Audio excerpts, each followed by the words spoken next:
करोतु कल्याणम् आरोग्यं धनसम्पदः लक्ष्मीः कौस्तुभपारिजातकसुरा धन्वन्तरिश्चन्द्रमा।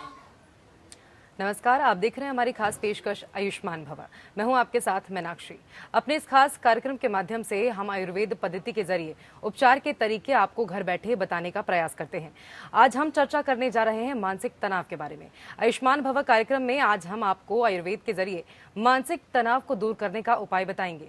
अगर इस समस्या से जुड़ा आपका भी कोई सवाल है तो आप हमारे साथ इस कार्यक्रम का हिस्सा बन सकते हैं। आज की भागदौड़ की जिंदगी में लोग अक्सर मानसिक तनाव का शिकार हो जाते हैं। मानसिक तनाव सिर्फ जिंदगी को ही प्रभावित नहीं करती, ये कई तरह की बीमारियों को भी जन्म देती है। आज कोरोना और उससे उपजे हालात जैसे लॉकडाउन और आर्थिक मंदी के चलते लोगों में असुरक्षा और मानसिक तनाव दोनों का स्तर काफी बढ़ गया है। आयुर्वेद में मानसिक तनाव का प्राकृतिक तरीके से इलाज किया जाता है। दरअसल आयुर्वेद ऐसी चिकित्सा पद्धति है जो शरीर को बिना नुकसान पहुंचाए ही बड़ी से बड़ी बीमारी का इलाज करता है।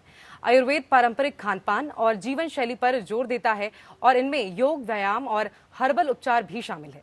आयुर्वेद आज एक वैकल्पिक उपचार के रूप में प्रमाणित है, जिसमें न सिर्फ शारीरिक और मनोवैज्ञानिक विकारों का उपचार भी शामिल है, बल्कि ये होने वाली बीमारियों से भी निजात दिलाने के लिए व्यक्ति की जीवन शैली में बदलाव लाता है।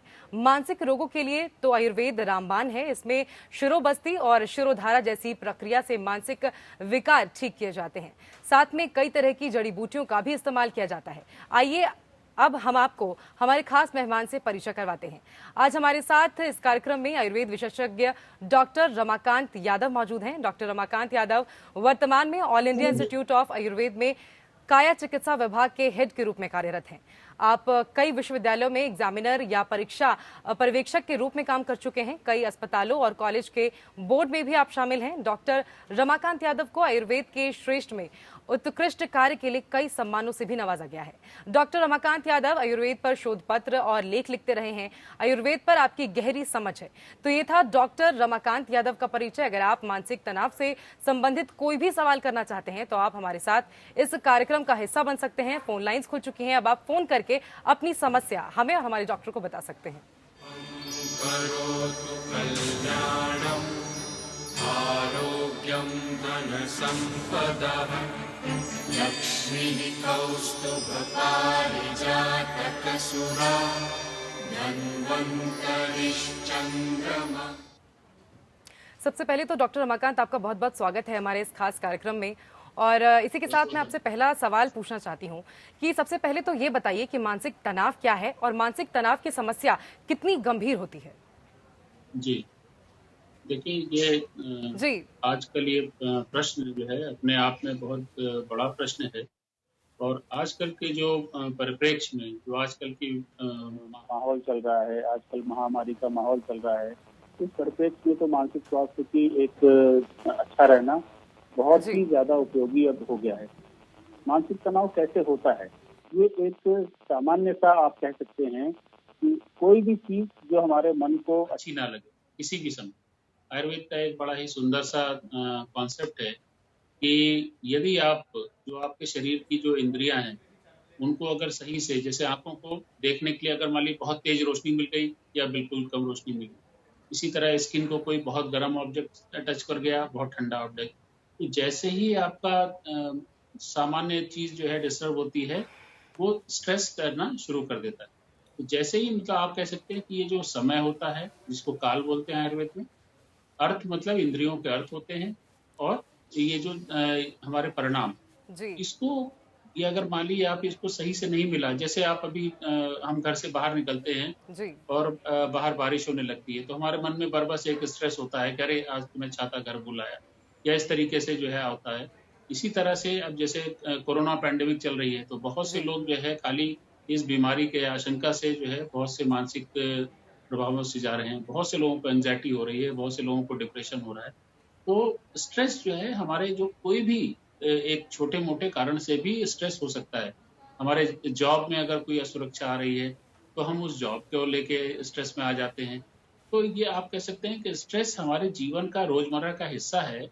और हमारा जो शरीर है वो उसकी बनावट कुछ इस प्रकार से है कि हमारे शरीर में कुछ ऊंचा नीचा होता है, मन में ऊंचा नीचा होता रहता है, लेकिन हमारा शरीर उसको बैलेंस कर लेता है, जी, जिसको कोपिंग कहते हैं, मतलब इस वातावरण से कोप कर लेना।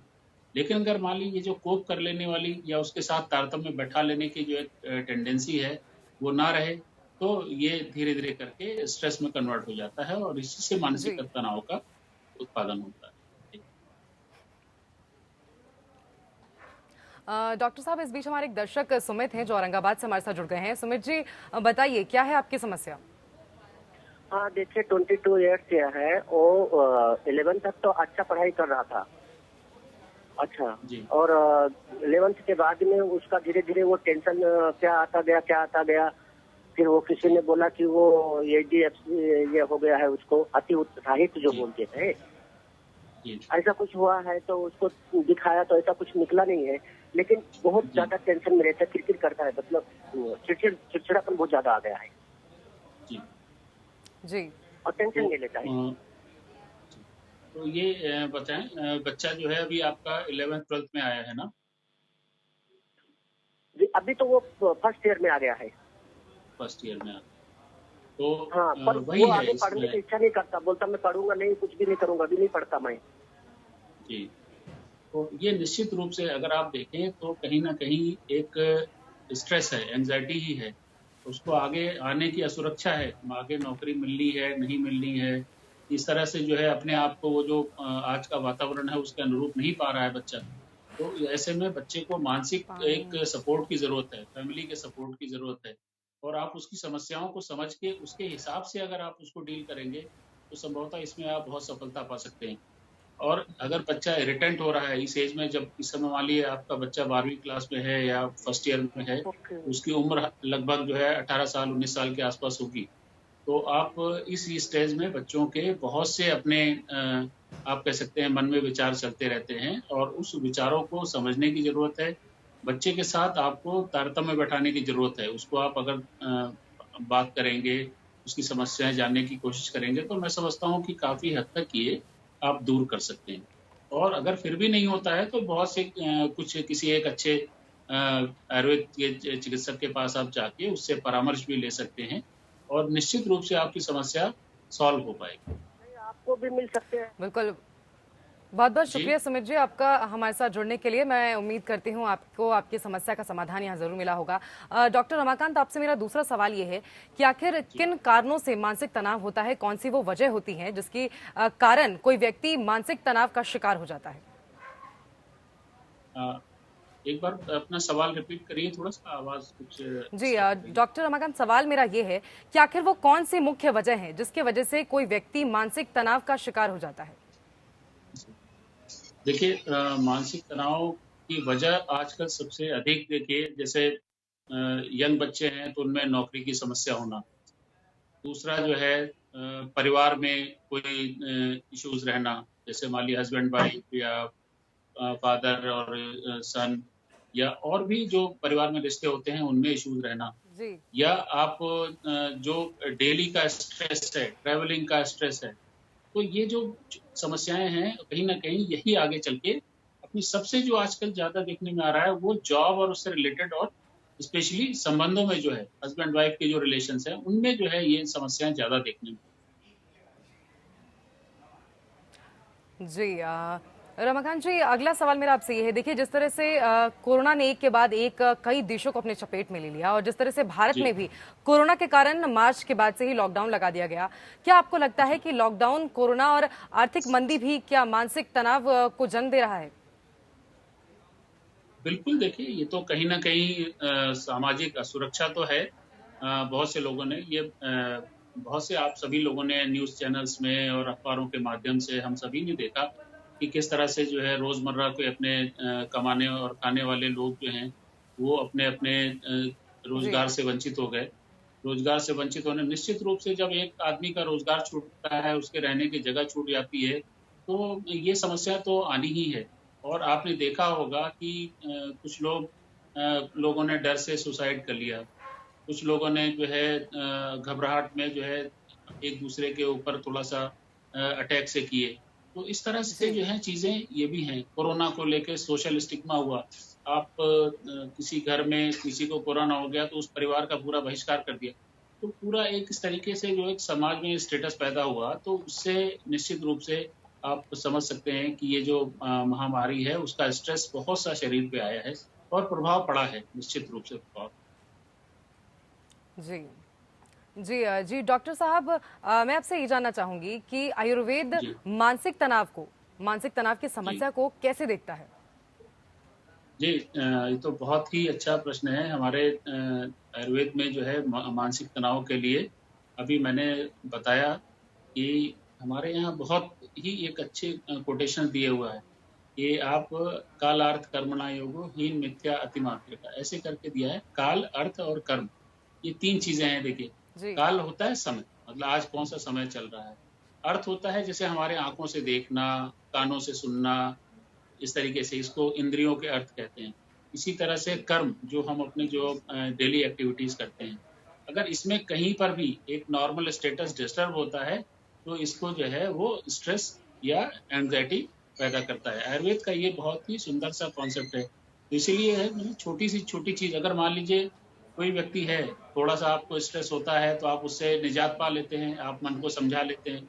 लेकिन अगर मान लीजिए यही स्ट्रेस आपको लगातार 15-20 दिन, 25 दिन लगातार बना रहता है, तो आपको लगेगा कि भाई ये तो फिर ये बीमारी में कन्वर्ट हो गया ये। क्योंकि आधुनिक जो परिभाषा है बीमारी की, वो भी यही कहती है कि अगर जैसे हमारा कोई जैसे मानसिक बीमारियां कुछ नहीं है, अगर आप देखा जाए जी तो जैसे हमारे क्रोध है, ईर्ष्या है, लोभ है, इस तरीके की भावनाएं हर आदमी में हर समय रहती ही रहती हैं।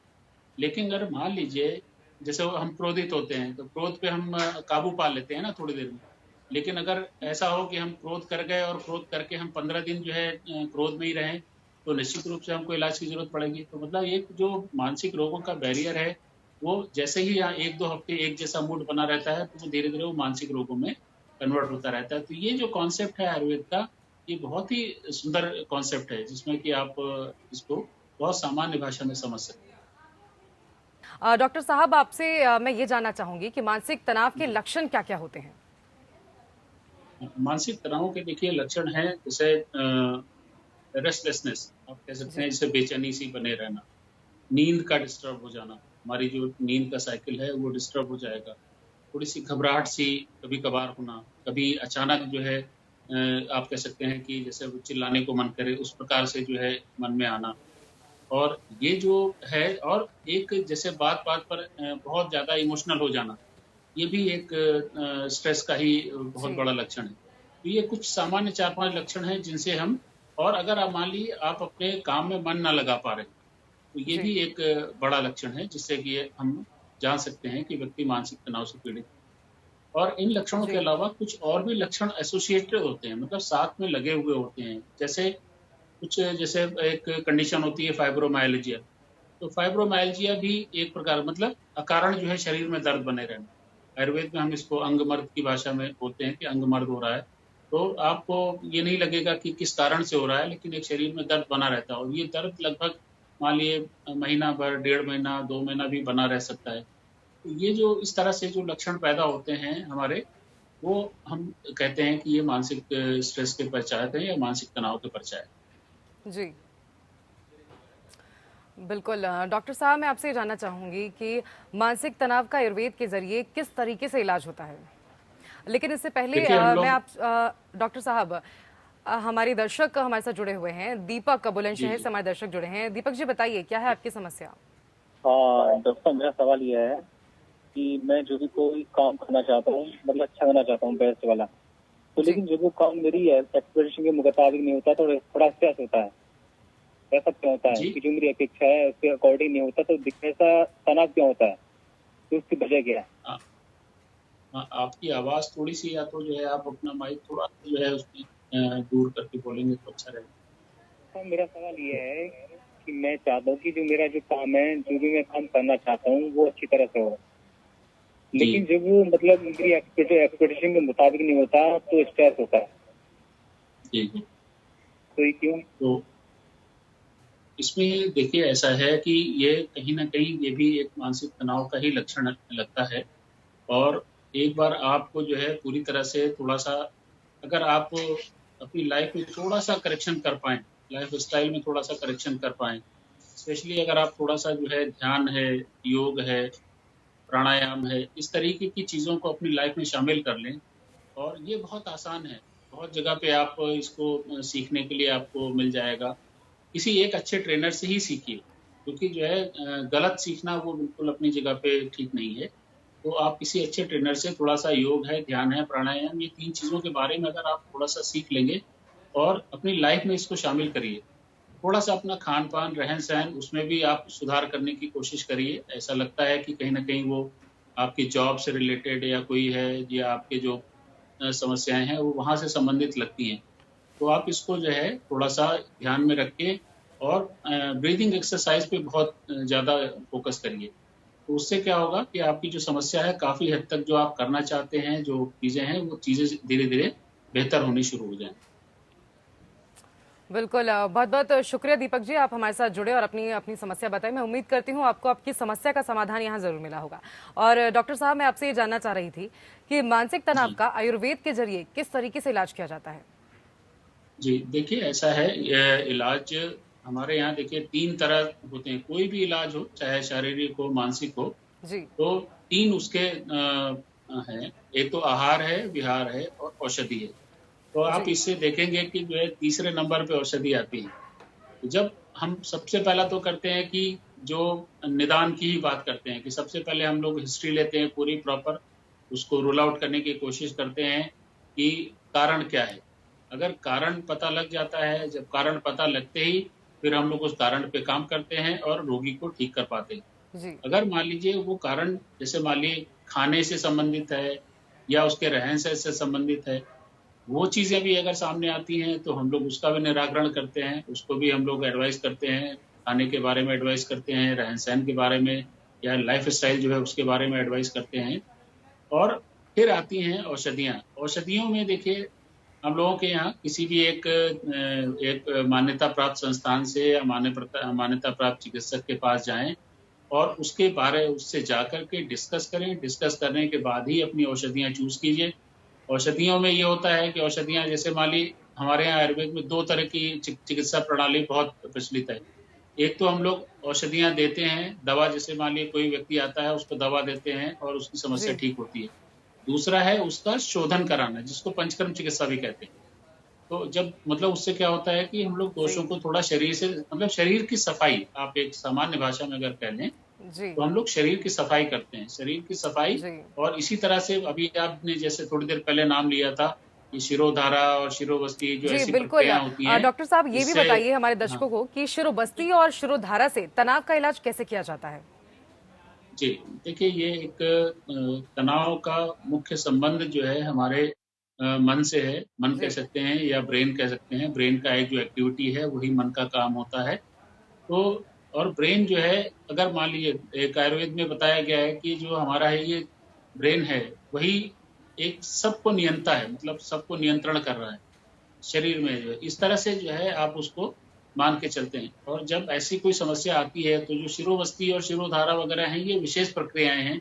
इसमें होता क्या है कि विशेष रूप से जैसे कोई ऑयल है जी, या कोई काढ़ा है या दूध है या घी है, कुछ जी, ऐसी जो चीज़ें होती हैं, उनको हम लोग प्रोसेस करवाते हैं। प्रोसेस करके उनका एप्लीकेशन हम लोग सिर के ऊपर करवाते हैं। तो शिरोवस्ती में भी जी। हम लोग थोड़ी देर के लिए रखते हैं। शिरोधारा में एक विशेष जो हमारे पास यंत्र होता है, उससे हम लोग धारा उसके माथे पर हम एप्लाई करते हैं। जी, तो ये एक प्रक्रियाएँ हैं जिनसे कि हम ये रोगों के अनुसार अलग-अलग होती हैं। जैसे-जैसे पेशेंट की कंडीशंस होती हैं, उनकी हिस्ट्री पे डिपेंड बिल्कुल। करता है। डॉक्टर साहब, हाँ, एक और सवाल मेरा आपसे ये है कि जी। आयुर्वेद जो है वो पंचक्रम उपचार की सलाह देता है। ये क्या होता है जी, और बिल्कुल। तनाव के लिए कितना फायदेमंद होता है ये? जी, देखिए आयुर्वेद में एक आप जैसे बहुत एक क्रूड एग्ज़ाम्पल है, आयुर्वेद में भी दिया हुआ है। जैसे कपड़ा हम कोई क्लॉथ पे हम जो रंग चढ़ाते हैं, तो कपड़ा बहुत साफ होना चाहिए। अगर साफ जी, कपड़ा होगा तो उसके ऊपर रंग और उसका बहुत अच्छा चढ़ेगा। सेम कॉन्सेप्ट आयुर्वेद में ये कहता है कि अगर आपका शरीर साफ है, मतलब शुद्ध है आपका शरीर, तो जो भी आप दवा का प्रयोग करेंगे, वो अच्छी तरह से आप तो जो शोधन चिकित्सा है या जिसको पंचकर्म कहते हैं हम, पंचकर्म जो है जी, उसका यही काम है। वो हमारी कोई भी दवा अप्लाई करने से पहले हम शरीर को क्लीन करवा देते हैं। जब क्लीन करा देंगे तो जब हम निश्चित रूप से जो भी दवा देंगे, एक तो वो कम जी, मात्रा में देनी पड़ेगी और कम समय के लिए देनी पड़ेगी, तो हम रोगी को उतना ही ज़्यादा लाभ दे पाएंगे। ये एक पंचकर्म चिकित्सा की ब्यूटी है, जिसमें कि शरीर से दोषों को हम लोग बाहर निकालते हैं। उसके प्रक्रियाएं कई हैं हमारे, जैसे कुछ दवाएं देके हम लोग वमन कराते हैं। वमन मतलब मेडिकेटेड जो दवाएं देके हम लोग एक उल्टी जैसा करवाना जी। सामान्य भाषा में। इसी तरह से एक विरेचन होता है, जिसमें कि दवाएं दे करके हम लोग एक लूज स्टूल से या परगेशन के माध्यम से उसको देते हैं। इसी जी तरह से डॉक्टर वस्ती है। साहब, मैं आपसे एक और महत्वपूर्ण जानकारी लेना चाह रही हूँ कि मानसिक तनाव से जो ग्रसित लोग होते हैं उन्हें कैसा भोजन करना चाहिए और किन चीजों से उन्हें परहेज करने की जरूरत है? जी देखिए, अगर आप देखें तो बहुत ही अच्छा एक इसका डिस्क्रिप्शन जो है भगवत गीता के एक श्लोक में मिल जाता है। जी। उसमें वो कहते हैं कृष्ण जी की वहाँ पर कि एक भोजन कौन सा सात्विक होता है, कौन सा राजसिक होता है, कौन सा तामसिक। तो बहुत ही सुंदरता से आप उसको अपने लाइफ में उतार सकते हैं। जैसे सात्विक भोजन के बारे में कहा है कि ये भोजन मतलब ये जी। मन को अच्छा लगने वाला होता है, स्निग्ध होता है, मतलब उसमें जी। जैसे जैसे घी, दूध, दही और हल्का हरी सब्जियां हैं, फ्रूट्स हैं, सलाद हैं, ऐसी चीजें जो हैं ये सात्विक भोजन है। इसी तरह से दूसरा उन्होंने कहा है कि राजसिक भोजन। राजसिक भोजन उन्होंने बोला है कि कड़वा, खट्टा, चरपरा इस तरीके का जो खाना-पीना होता है, जी। वो राजसिक होता है। तो आप जैसे मान लीजिए कोई बहुत मसालेदार खाना है, कुछ है, इस तरीके की चीज़ें खाते हैं, तो वो आपका राजसिक भोजन है। और इसी तरह से तीसरा बताया है उन्होंने तामसिक भोजन बताया। तामसिक भोजन क्या है? जैसे मतलब पुराना मीट है, कोई पुराना हो गया या इस तरीके का जो जिसको आप मन को जो मतलब जिसमें स्मेल सही ना आ रही हो, खाने लायक ना हो, है ना? इस तरीके से जो सड़ा गला हो, वो अगर कोई खा रहा है तो ये तामसिक भोजन है। तो आप देखिए कितना बढ़िया तरीके से उसको डिस्क्राइब किया है और आप सीधे-सीधे अपने खाने के जितने भी पदार्थ हैं, उनको आप 3 पैरामीटर पे फिट कर लीजिए और आराम से जो है आप उसको डिसाइड कर सकते हैं कि ये। और जो भी सात्विक खाना खाएँगे, तो जी। एक हमारे यहाँ लिटरेचर में कहावत है कि जैसा आहार होगा, वैसा ही शरीर होगा, वैसा ही मन होगा। तो निश्चित रूप से अगर आपका आहार जो है सात्विक है, मतलब आकर आप फल, सब्जियां हैं, हरी सब्जियां हैं, सलाद है, रोटी है, दूध है, दालें हैं, इस तरीके की चीजें अगर आप यूज कर रहे हैं, तो जी। निश्चित रूप से आपका मन बहुत शांत, बहुत अच्छा रहेगा, नींद अच्छी आएगी। लेकिन अगर मान लीजिए रात को आप कड़वा, खट्टा, चरपरा, कोई बहुत ज्यादा हैवी कोई पनीर का आइटम या कोई ऐसी चीज आप खा लेंगे, तो आपकी पूरी रात खराब हो जानी है। तो यही एक जी। राजसिक भोजन की बिल्कुल पहचान है। बिल्कुल डॉक्टर साहब, हाँ। काफ़ी महत्वपूर्ण जानकारी आज आपने दी है और बहुत-बहुत शुक्रिया आपका हमारे साथ जुड़ने के लिए और हमारे दर्शकों की समस्या का उपाय उन्हें बताने के लिए। तो आप देख रहे थे हमारी खास पेशकश आयुष्मान भव। हम बात कर रहे थे मानसिक तनाव से जुड़ी समस्या के बारे में। डॉक्टर साहब ने तमाम दर्शकों को उसका उपाय भी बताया है। मैं उम्मीद करती हूँ जो दर्शक हमारे साथ जुड़े और हमें देख रहे थे उनको उनकी समस्या का समाधान यहाँ जरूर मिला होगा। फिलहाल के लिए आयुष्मान भव में बस इतना ही। आप देखते रहिए एपीएन। करोतु कल्याणम् आरोग्यं धनसम्पदः लक्ष्मीः कौस्तुभपारिजातकसुरा धन्वन्तरिश्चन्द्रमा।